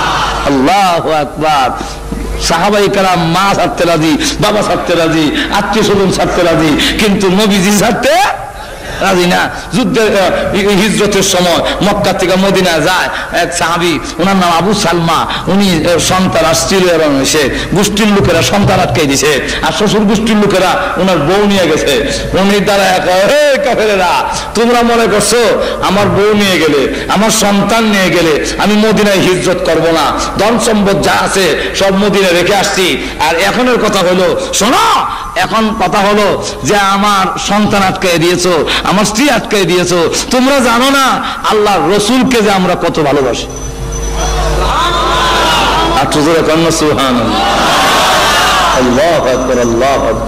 আল্লাহ রসুলকে যে কত ভালোবাসি এটা তোমরা তো জানো না। আমার নিজের প্রাণের চাইতেও আল্লাহর রসুলকে আরো কোটি গুণ, আরো যেরকম কোটি গুণ। আমি রসুলকে আগে অনুসরণ করব কেন? রসুলের জীবন আদর্শ আমার অনুসরণ করুন, এবং এটা করলে আমি কেন করব, কেন করতাম, এটা বিস্তারিত আলোচনা আগে বলছি, সময় নাই। এক নম্বরটা হলো রসুলের চরিত্রটা হলো মহান চরিত্র, যার চরিত্রের মধ্যে কোনো কলঙ্কের দাগ নাই, মিথ্যা নাই, দুঃখা নাই, বাটপারি নাই, এবং যার কাছে আসলে একটা লোক এমন হয় যে জীবনের জন্য ভালো হয়ে যায়, তাম পৃথিবীর মধ্যে সবচেয়ে শ্রেষ্ঠ মানুষ হিসাবে ঘোষণা হয়ে যায়। যেরকম ঠিক না? তাহলে এক নম্বর, আর বিস্তারিত বলতে গেলে তো অনেক লম্বা সময় লাগবে। এক নম্বর হলো ওয়া ইন্নাকা লাআলা খুলুকিন আযীম। আল্লাহ রাব্বুল আলামিন বলেন আমার রাসূলের সার্টিফিকেট আমি দিলাম। পৃথিবীর কোন নেতা, কোন মহান ব্যক্তিত্ব যারা বড় বড় লোক আছে, এরা কারো আল্লাহর পক্ষের সার্টিফিকেট নাই, কিন্তু রাসূলের পক্ষে আল্লাহ রাব্বুল আলামিন সার্টিফিকেট দেন। আমার রাসূল হলো মহান চরিত্রের অধিকারী। যেই ঘটনাটা বলতেছে সেটা আমি দেখো এলাই, মনে আছে তো আপনাদের? সেটা বলি। ওই যে উমর বললো যে রসুল যদি না থাকতো সব দাঁত ছড়া দিলাম বলে, যেরকম ঠিক না? তো রসুল বলেন না ওমর, তার দেওয়ার তারিখ হলো সোমবার, একদিন আগে এসে এলে অসুবিধা কি? তুমি তাকে যে দমক দিছো, এই জন্যে তুমি তাকে টাকাটা তো দিবাই বাইতুল মালে, আমার ইয়েতে কুষাগারে যদি মাল তাকে ফান্ডের টাকা তাকে দিয়ে দাও, আর তুমি যে পাওনাদারকে ধমক দিলা এই জন্য আরো 200 দিরহাম জরিমানা দিও। লোকটা সাথে করে নিয়ে গেল, বলতেছে যে এই নাও তোমার পাওনা টাকা, আর এই নাও রসুল যে বলছেন আরো 200 টাকা আমি জরিমানা দিলাম, পাওনাদারের কেন ধমক দিলাম? লোকটা টাকা নেওয়ার জন্য আসি নাই, আমার দেওয়ানোর তারিখ হয় নাই, আমি তো আসলে টাকা নেওয়ার জন্য এসি না। কেন আসছো? তাওরাত কিতাবের মধ্যে বিশ্বনবী রাহমাতুল লিল আলামিনের যত গুণগান উল্লেখ করা হয়েছে, এক একটা করে পরীক্ষা করে দেখেছি। শেষটা ছিল বিশ্বনবী যিনি হবে 300, বিশ্বনবী যিনি হবে 300 খারাপ আচরণ কেউ করলে উনি পাল্টা তার সাথে ভালো আচরণ করবেন। আর এই বালা আচরণ করবে কখন? এমনি সব বালা মানুষ শৈল গুতা দিয়ে রাগ চুলায় সারলে যদি ঠিক থাকতে পারে তাহলে ভালো মানুষ, যেরকম ঠিক না? আর না তো এইখানে যারা আছেন সব ভালো মানুষ, সব ভালো মানুষ, সবতে হাসি, কিন্তু আমি খারাপ আচরণ করে দেখি, তখন দেখা যাইব যেরকম ঠিক কিনা। একজন জিজ্ঞাসা করে ভাই বাবা তোমার বাড়ি কোথায়? আমার বাড়ি তো অমুক গ্রাম। যে গ্রামের নাম কইছে এই গ্রামের লোক অধিকাংশ লোক মেজাজি খারাপ, লাইটল বেশি, আর কি জঙ্গলি কিসিম মানুষ। তার আচরণে, এই ছেলের আচরণে সে একটু লেখাপড়া শিক্ষা বা একটু শহর বন্দরে থেকে ভালো দল থেকে একটু ভালো হিসেবে কি কথা বুঝছেন না? তো বলে আমার বাড়ি চমুক গ্রামে। তোমার আচরণে তো বোঝা যায় না। না বাবা আমার বিশ্বাস হয় না এই গ্রামে তোমার বাড়ি। কোন আশা আমার বাড়ি এই গ্রামে বলবে না, আমার বিশ্বাস হয় না। এই গ্রামের লোকের আচরণ এরকম হওয়ার কথা না। একবার দুইবার তিনবার সময় না চাচা আমার বাড়ি এই গ্রামে, তো আবার যখন না আমার বিশ্বাস হয় না, কখন শ্রদ্ধা চলে তখন বিশ্বাস না হইলে তখন বিশ্বাস হচ্ছে, অক্ষণ বিশ্বাস হচ্ছে, যেরকম ঠিক না? এখন বোঝা গেল তো রাগ না চুলালে তো বোঝা যায় না। আল্লাহ রাসূল সাল্লাল্লাহু আলাইহি ওয়াসাল্লাম তখন বলতেছেন, ওই ইহুদি বলতেছে রাসূলের রাগ না চুলালে তো বুঝবো না, আমার খারাপ আচরণ না করলে তো ভালো হবে কেমনে?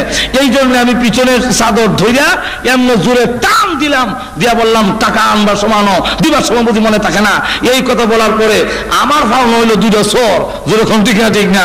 কিন্তু চোর না দিয়ে আল্লাহ রাসূল সাল্লাল্লাহু আলাইহি ওয়াসাল্লাম আমাকে বললেন, মুস্কি হাসি দিয়া বললেন, আরো বললেন জরিমানা দেওয়ার লেগে, আপনি যে দমক দিচ্ছেন ওটার জন্য জরিমানা দেওয়ান। এতে বোঝা গেল, প্রমাণিত হইল পরীক্ষায় পাস করলো উনি বিশ্বনবী, উনি রাহমাতুল আলামিন। সুতরাং আর একটা মুহূর্ত দেরি করতে চাই না, টাকা নেওয়ার জন্য আসি নাই, আমি এসেছি ইসলাম ধর্ম গ্রহণ করার জন্য। তাই আমি কালিমা পড়ে মুসলমান হয়ে গেলাম। এই হলো রসুলের আখলাক। যদি আরো বলতে যাই আরো বহু ঘটনা আছে, যদি বলতে যাই শেষ হবে না। তো এক গেল, এক রাখলাম এক। 2 নম্বর হইল একটা লোককে অনুসরণ করে তার জন্য মোটামুটি 4টা গুণ থাকে। যেরকম কয়টা? কোন লোক যদি সুন্দর হয় তো তার পিছিয়ে পিছিয়ে মানুষ ঘুরে। গাজীপুর মনে এরকম নাই, সুন্দরের ভাবল মনে নাই। সুন্দর মহিলার জন্য বেদের মেয়ে জুস নাই আমার,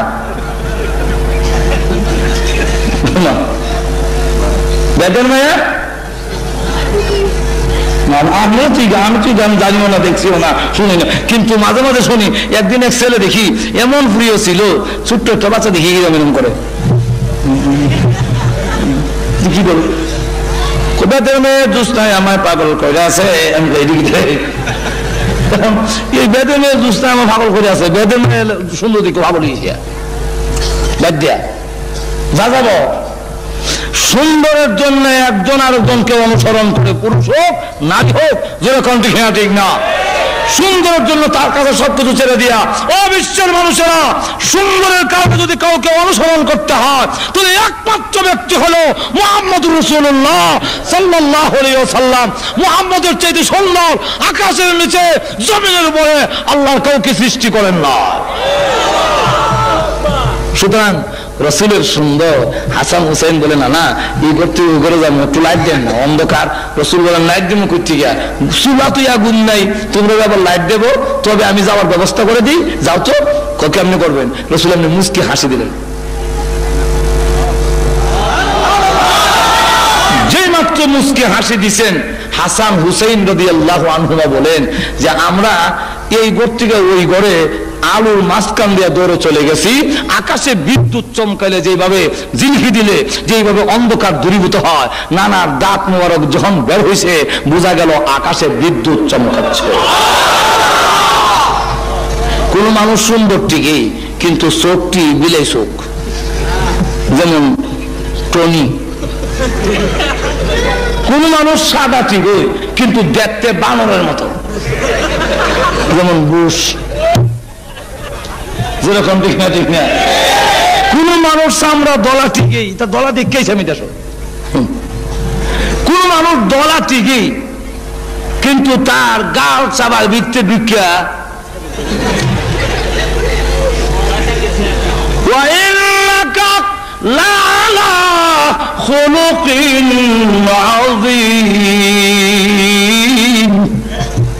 আল্লাহ রাব্বুল আমিন বলেন রসুলের যে মহান চরিত্র, তাফসীর ইবনে কাসির মধ্যে উল্লেখ করেছে চরিত্র সুন্দর বলতে শুধু চরিত্র না, রসুল মাথা থেকে পা পর্যন্ত এমন কোন জিনিস ছিল না যে আল্লাহর নবীর দোষ ধরার মতো আছে।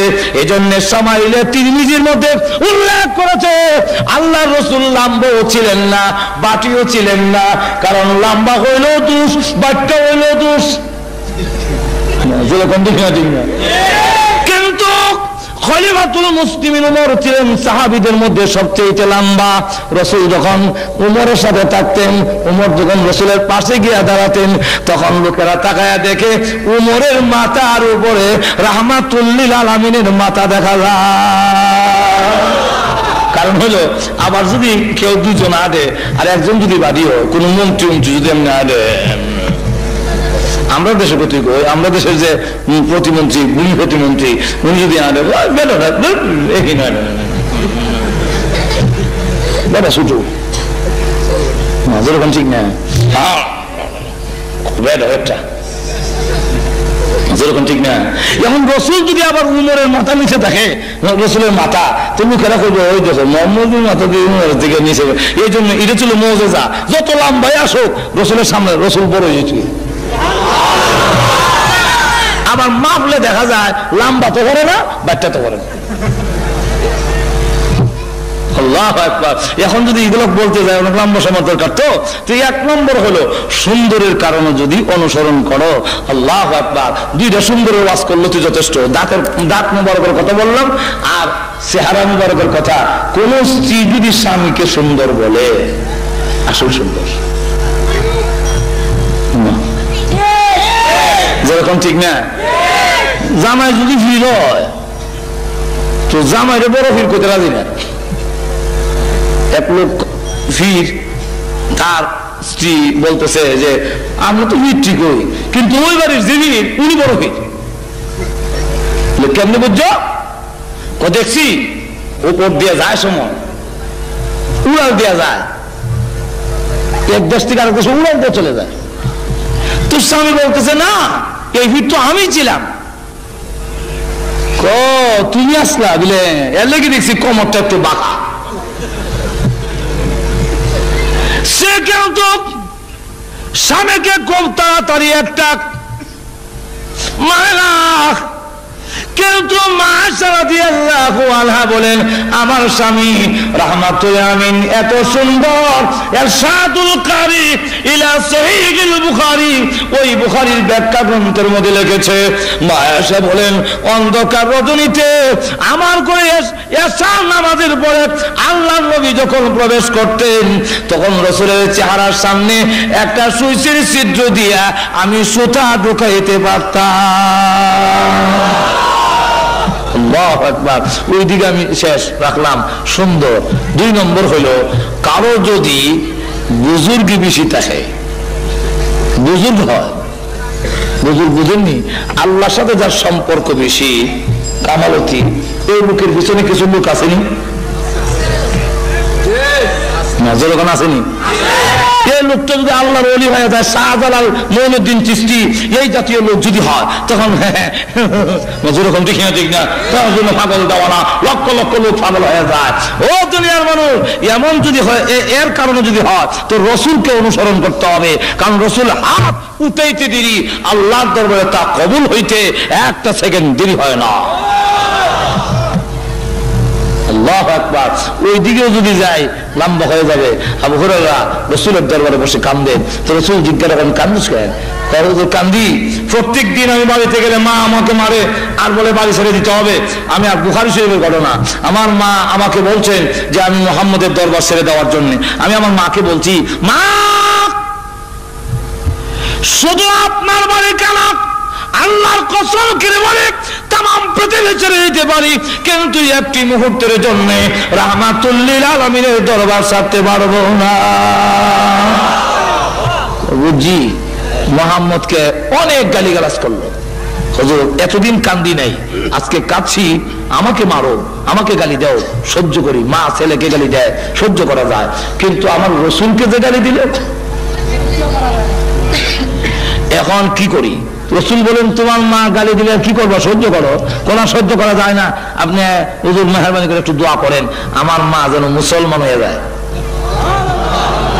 রাসূল দোয়া করেন, বুখারী শরীফের হাদিস, আল্লাহুম্মা হদি উম্মা আবি হুরায়রা, আল্লাহুম্মা হদি উম্মা আবি হুরায়রা, হে আল্লাহ আবু হুরায়রার মাকে হেদায়েত করো। আবু হুরায়রা তো মরছে, আর ওই সাহাবী, এই কই যাস না, তোমার মার জন্য দোয়া হয় আর তুমি দোয়াটা কিভাবে অবমূল্যায়ন করলে? দোয়া মারলে না, অবমূল্যায়ন নয়। আমি দৌড়ে তাড়াতাড়ি গিয়ে দেখতে চাই, আমি আগে বাড়িতে গেলাম না, রাহমাতুল লিল আলামিনের দোয়া আমার আগে বাড়িতে পৌঁছে গেছে। কোনটা আগে গেল একটু দেখতে চাই। আবু হুরায়রা বলেন দৌড়ে গেলাম বাড়িতে, গিয়া দরজা নক করলাম, যখন নাকি করাই এলাম না, এমনি বলেন আবু হুরায়রা মা লক্ষ্মীমণি, জাদুমণি, কলিজার টুকরা, আদরের সন্তান আবু হুরায়রা, সব একটু দাঁড়া। সুবহানাল্লাহ বলবেন না? আবু হুরায়রা বলেন প্রতিদিন দোয়ের সামনে আসলে বলে আগে কম মুহাম্মদের দরবার ছাড়বে কিনা, না ওই গেট খুলবো না। আর আজকে কম লক্ষ্মীমণি, জাদুমণি, কলিজার টুকরা, আদরের সন্তান, একটু দাঁড়াও, তোমার জন্য দরজা খুলে দিচ্ছি। আবার শোনা যায় ভিতরে গোসল করছেন, পানির শব্দ শোনা যায়, আবার যখন গোসল করতেছে, ব্যাপারটা কি? তাহলে মানে হ্যাঁ, আমি আমার মার গেটে পৌঁছার আগে আগে রাহমাতুল আমিনের দোয়া আমার মার জন্য কবুল হয়ে গেছে। ঠিকই দেখে দরজা খুলে দেওয়ার পরে পাকনা চুলগুলো ভেবে পানির পোড়াগুলো ঝরতেছে আর বলতেছে আজকে কই গেছিলে? যাওয়ার পর থেকে আমার কলিজার এমন একটা জ্বালা যন্ত্রণা শুরু হইলো, এমন জ্বালা যন্ত্রণা, গোসল করলাম, পানি দিলাম তো জ্বালা যন্ত্রণা শেষ হয় না। আচ্ছা কলিজা জ্বললে পানি দিলে কামিব? এখন পানি দিলাম, সবকিছু করলাম, কিন্তু আমার কোনো উপকার হলো না।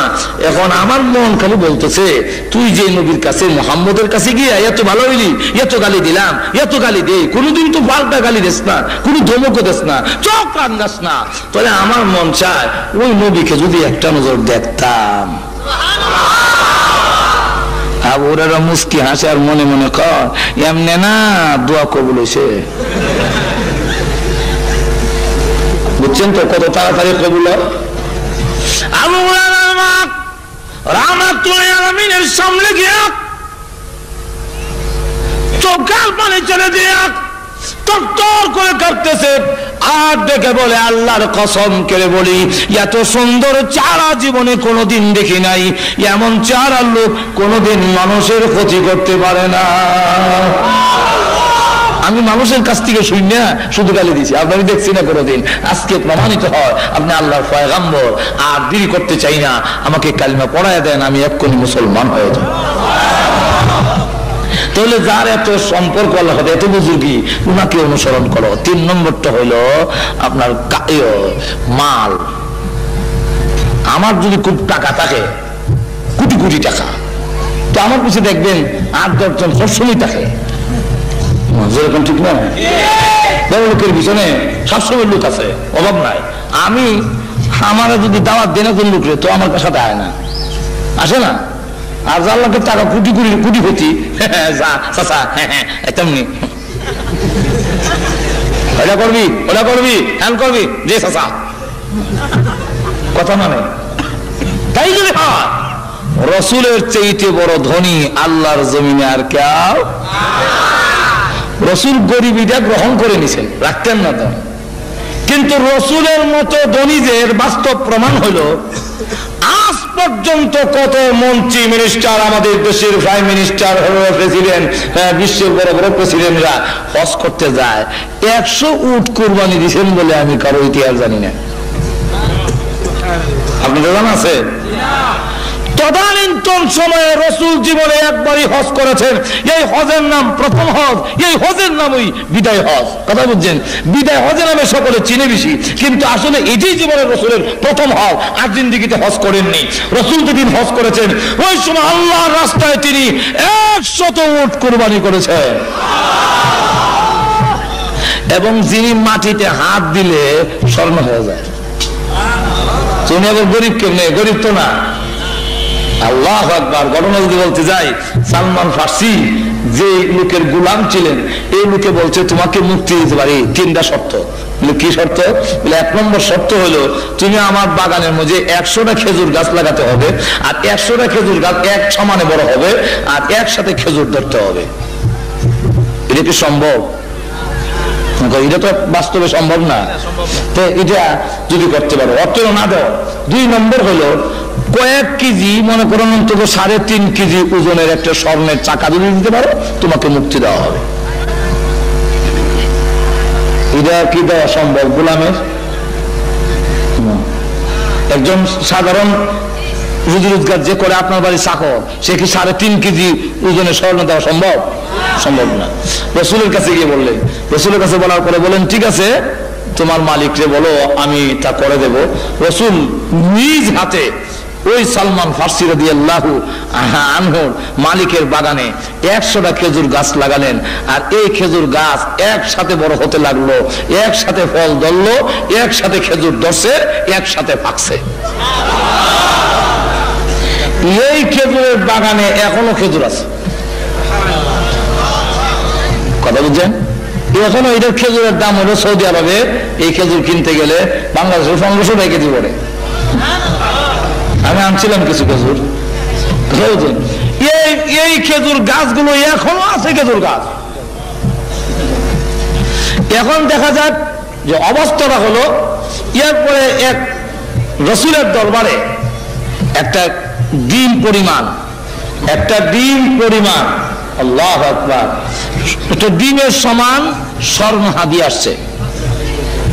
রসুল বলেন সালমান নাও, এই ডিম নিয়ে যাও, তোমার মালিককে গিয়ে বলো স্বর্ণ দিলাম। কবে যে উনি চাইছেন 3.5 কেজি, আর আমি যে একটা ডিম, এটা তো মনে হয় না হলে 1 ফুয়া হইল, মানবে না। নাও না, আল্লাহ বরকত দিতে পারে, ওজন দিয়ে দেখো না, যদি না হয় তো দেওয়া হবে। রসুলের হাতের বরকতে এমন হয়ে গেল যে একটা ডিম পরিমাণ যখন স্বর্ণ ওজন দেওয়া হয়েছে, দেখা যায় 3.5 কেজির চাইতে বেশি। রসুলের হাতের বরকত লাগলে ওইদিকে আমি যাব না। তো গেল 3 নম্বর। এই 3 নম্বর, তারপরে 4 নম্বরটা হলো ইহসান, অনুগ্রহ। যদি কারো প্রতি কারো অনুগ্রহ থাকে, আমি যদি কাউকে 100 টাকা কথা মানতে বাধ্য থাকে, ঠিক না? আমাকে ভোট দিবা না তো কাকে দিবা? রাস্তাঘাটটা খেলা করছে। গাজীপুর থেকে কি ঢাকার দিকে রাস্তাটা তোমরা ভালো করে বাস ধরে যেতে পারতাম? এই রাস্তা আমি করছি, সুতরাং আমাকে ভোট দিতে হবে। কথা বুঝলেন না? এমন কিছু দেখায়। ihsan অনুগ্রহ যদি কারো প্রতি কারো থাকে, তখন সে তার কথা মানতে মানুষের বাধ্য হয়। আল্লাহর রসুলের অনুগ্রহ আমাদের প্রতি আসেনি না নাই? আরো জোরে বলুন, আসেনি না নাই? সুতরাং তাকে তার জীবন আদর্শ অনুসরণ করতে হবে। এখন আসুন, আরো বলতে গেলে আরো অনেক কারণ। মোটামুটি কথা হলো, শেষ কথাটা আমি বলে ফেলি। বহু উলামায়ে কেরাম এখানে উপস্থিত আছেন। আমি লম্বা সময় ওয়াজ করা এটা আমার অভ্যাস নেই এইভাবে, আর আরেকজনকে বসে রেখে ওয়াজ করা নেই, দাওয়াতে মেহমান। এবার আমি মাইক লইলে আমার সারলাম না, কারণ এই ওয়াজ করতে করতে ডেলি 2টা 3টা পর্যন্ত করণ লাগে। ওয়াজের তো শখও নাই যে ওয়াজ করতেই হবে। আর এই উলামায়ে কেরাম অন্য দাওয়াতে মেহমান বসায় রেখে লম্বা ওয়াজ করা, ওনারা আরাম করতো তাও একটা কথা ছিল, আর ওনাদেরকে বসায় রেখে ওয়াজ করে এটা বেয়াদবি বলে বোঝা যায়। এই জন্যে আমি আল্লাহ মানা করে শেষ কথাটা বলতে চাই। আমরা পৃথিবীতে যত নেতা যাদেরকে অনুসরণ করা যায়, এমন লোককে যদি অনুসরণ করেন, কিয়ামতের মাঠে পাওয়া যাইব তো? বুশকে অনুসরণ করলে, টনিকে, আচ্ছা আমরা দেশই বলি, রাগ হইেন না, বঙ্গবন্ধু শেখ মুজিবুর রহমান, তারপরে জিয়াউর রহমান, তারপরে আমরা এরশাদও যদি মারা যায়, কথা বুঝেননি? এই যা আছে যতগুলো আছে, আমরাও মনে করেন আছি, আমরা তো কিয়ামতের মাঠে একজনেরও হাতটা হওয়া যাবে না। যেরকম ঠিক না, ঠিক না? আরো যেরকম ঠিক খেলা। কিন্তু কিয়ামতের কঠিন ময়দানে সমস্ত নবীরা জান্নাতের দিকে চলে গেছেন, আল্লাহর ওয়াদা। আপনার মাসুম, হিসাব কিতাব নাই, আপনার কোনো হিসাব নাই, জান আপনার গুনাহ নাই, আমরা ব্যস্ত যান, সব ব্যস্ত গেছে। গিয়া দেখে জান্নাতের গেট লাগানো। হ্যাঁ, জান্নাতের প্রহরীরা দরজা খুলে দাও, জান্নাতের ভিতরে প্রবেশ করবো। কে আপনি পরিচয় দিন, আমি হইলাম আদম নবী। দাঁড়ান, সময় হয় নাই, আবার ডাক দিয়েছে, কে আপনি পরিচয় দিন, আমি হইলাম নূহ নবী। দাঁড়ান, সময় হয় নাই। আপনি কে? আমি হইলাম হযরত ইব্রাহিম নবী। দাঁড়ান, সময় হয় নাই। আপনি কে? আমি হইলাম হযরত মূসা নবী। দাঁড়ান, সময় হয় নাই। আবার ডাক দিয়েছে, কে আপনি পরিচয় দেন, আমি হইলাম ঈসা নবী। দাঁড়ান, সময় হয় নাই। কি ব্যাপার? আদম আলাইহিস সালাম থেকে ঈসা পর্যন্ত বললাম, সকলে খালি বলে সময় না, সময় কোন দিন হবে? এমনি জান্নাতের প্রহরীরা ডাক দেয়া বলে, যত নাম শুনি, আদম শুনি, নূহ শুনি, ইব্রাহিম, মূসা, ঈসা নবী শুনি, মুহাম্মদ নাম শুনি না কেন? এই নবী কি আপনাদের এখানে হাজির হয় নাই? না, উনি তো এখনো আসে নাই। উনি এখন কোথায়? উনি এখনো কিয়ামতের কঠিন ময়দানে উম্মতের চূড়ান্ত ফয়সালা না শোনা পর্যন্ত একটা কদমও জান্নাতের দিকে বাড়াবে না। উম্মতের জন্য কোরবানি করে দিতে রাজি। ইব্রাহিম আলাইহিস সালাতু ওয়াস সালামের দিকে লক্ষ্য করে দেখুন, আল্লাহ প্রথমত পরীক্ষা নিলেন। হ্যাঁ ইব্রাহিম, আমি তোমাকে পরীক্ষা নিব, তোমার প্রাণের ভালোবাসা মহব্বত বেশি না আমি আল্লাহর জন্য মহব্বত বেশি? আল্লাহ রাব্বুল আলামিন পরীক্ষা করে দেখলেন, ইব্রাহিম আলাইহিস সালাতু ওয়াস সালাম প্রমাণ করে দিলেন, আমার নিজের প্রাণের চাইতে আল্লাহ রাব্বুল আলামিনের ভালোবাসা আমার অন্তরে বেশি। আগুনের সামনে হাজির করা হলো। তাফসীরের কিতাব উল্লেখ করে দিয়েছে, চতুর্দিকে 30 হাত উঁচা ওয়াল দেওয়া হয়েছে, 2 মাস পর্যন্ত লাকড়ি জমানো হয়েছে, তারপরে আগুন ধরে দেওয়া হয়েছে। ইব্রাহিম আলাইহিস সালাতু ওয়াস সালামের সামনে আগুন। জিবরাইল এসে বলেন, আমার কাছে বলুন, আগুন আমি নিভাইয়া দেই। মিকাইল এসে বলে, ও আল্লাহর পয়গম্বর, আমার কাছে বলুন, আগুন নিভাইয়া দেই। ইব্রাহিম আলাইহিস সালাতু ওয়াস সালাম ডাক দিয়ে বলেন, হ্যাঁ জিবরাইল, ও ইসরাফিল, তোমরা এসেছো আগুন নিভাইয়া দেওয়ার জন্য। আমার আল্লাহ কি দেখেন না আমি যে আগুনে জ্বলে যাব? সুবহানাল্লাহ বলবেন না? আমার আল্লাহ কি দেখেন না আমি যে আগুনে জ্বলে ছাই হয়ে যাব? আমার আল্লাহ যদি খুশি হন, আল্লাহর ভালোবাসা মহব্বত পাওয়ার জন্য আমি একবার 2 বার নয়, 1000 বার এই আগুনে জ্বলতে রাজি আছি। এখানে পরীক্ষায় উত্তীর্ণ হয়ে গেলেন। এই জন্যে ইয়া নারুর ব্যাখ্যা হলো দুটা, ইয়া নারু কুনি বারদাও ওয়া সালামান আলা ইব্রাহিম। এর একটা ব্যাখ্যা হলো যে আল্লাহ নমরুদের আগুনকে বলেছেন, আর একটা হলো নমরুদের আগুন নয়, ইয়া নারু, এ আগুন বলতে ইব্রাহিম আলাইহিস সালামের অন্তরে যে আল্লাহর ভালোবাসা, আল্লাহর মহব্বতের আগুন। আল্লাহ ডাক দিয়ে বলেন, হে ইব্রাহিম, এই আগুন নিয়ে যদি তুমি নমরুদের আগুনে যাবায়া অন্তরে আছে, এই আল্লাহর ভালোবাসার আগুনের হাওয়ার জাহান্নামের আগুনের হাওয়ার চাইতে বেশি। সুতরাং ইব্রাহিম আলাইহিস সালাম যদি এই আগুন নিয়ে যাবায়া পড়েন, নমরুদের আগুন নিভে যাবে। এই জন্য আল্লাহ রাব্বুল আলামিন যে বলেছেন ইয়া নারু, হে আগুন, এটা ইব্রাহিম আলাইহিস সালামের মহব্বত ভালোবাসার আগুন। ইব্রাহিম আলাইহিস সালাম সেখানে উত্তীর্ণ হয়ে গেলেন, পাশ হয়ে গেলেন। আবার যখন নাকি ছেলে হলো, ছেলেও দোয়া করে এনেছেন আল্লাহ রাব্বুল আলামিনের কাছ থেকে, দোয়া করলেন, আল্লাহ একটা ছেলে চাই, একটা ছেলে দাও, রাব্বি হাবলি মিনাস সালিহিন। আল্লাহ রাব্বুল আলামিন দয়া করে দোয়া কবুল করে ইব্রাহিম আলাইহিস সালাতু ওয়াস সালামকে একটি ছেলে দিলেন। এই ছেলের নাম ইসমাইল। যেরকম কি নাম? এই ইসমাইল আলাইহিস সালাতু ওয়াস সালাম 1 বছরের হতে না হতে আল্লাহ হুকুম দিলেন এমন জায়গায় নির্বাসন দিতে হবে যেই জায়গায় কোনো বৃক্ষ, তরলতা, গাছ কিছু নাই। সেই ইতিহাস আমি যাব না, শুধু দৃষ্টান্ত স্বরূপ বলছি। ইব্রাহিম আলাইহিস সালাতু ওয়াস সালাম প্রস্তুত হয়ে গেলেন। আপনি যদি 98 বছর বয়সে, 99 বছর বয়সে একটি সন্তান পান, এই সন্তান আপনি নির্বাসন দিতে আপনার অন্তরে বাজবে, এমন সন্তান কেমনে দেয়? ইব্রাহিম আলাইহিস সালাতু ওয়াস সালাম 1 বছরের সন্তান সহ হাজেরা একবারে নির্বাসন দিয়ে দিলেন। পানি নাই, খাবার নাই, কিচ্ছু নাই। এই অবস্থায় দিয়ে আল্লাহ হুকুম দিলেন, তুমি চলে আসো, তুমি থাকতে পারবে না। ইব্রাহিম আলাইহিস সালাতু ওয়াস সালাম যখন চলে আসতেছেন, এই সময় সূরা ইব্রাহিমের ব্যাখ্যায় তাফসীরে মারিফুল কোরআনে উল্লেখ করা হয়েছে, হাজেরা আলাইহিস সালাম ডাক দিয়ে বলেন, আপনি কোথায় যাচ্ছেন? এই মরু প্রান্তরে আমাদের যখন পানি শেষ হয়ে যাবে, খাবার শেষ হয়ে যাবে, আমাদের খাবারের ব্যবস্থা কে করবে? পানির ব্যবস্থা করবে কে? উনি কোনো জবাব দেন না। 1 বার, 2 বার, 3 বার। চতুর্থবারে তিনি ডাক দিলেন, স্বামী, হ্যাঁ আমি জানি আপনি আল্লাহর পয়গম্বর, এত নিষ্ঠুর হতে পারেন না, এত কঠোর হতে পারেন না। আপনি আমাদেরকে রেখে কেন যান? আল্লাহর হুকুম হয়েছে নাকি চলে যাওয়ার জন্য? ইব্রাহিম আলাইহিস সালাম আকাশের দিকে আঙ্গুল উঠাইয়া বললেন, ইশারা দিলেন, আল্লাহ রাব্বুল আলামিন হুকুম দিয়েছেন তাই আমি চলে যাই।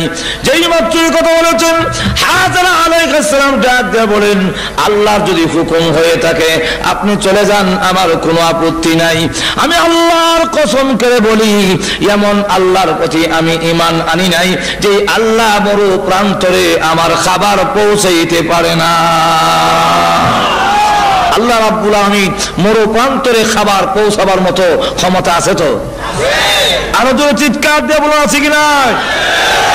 ভাইরা আমার, ইব্রাহিম আলাইহিস সালাতু ওয়াস সালাম ছেলে নির্বাসন দেওয়ার বেলায়, মহব্বতের বেলায় ফাঁস, যেরকম ঠিক কিনা?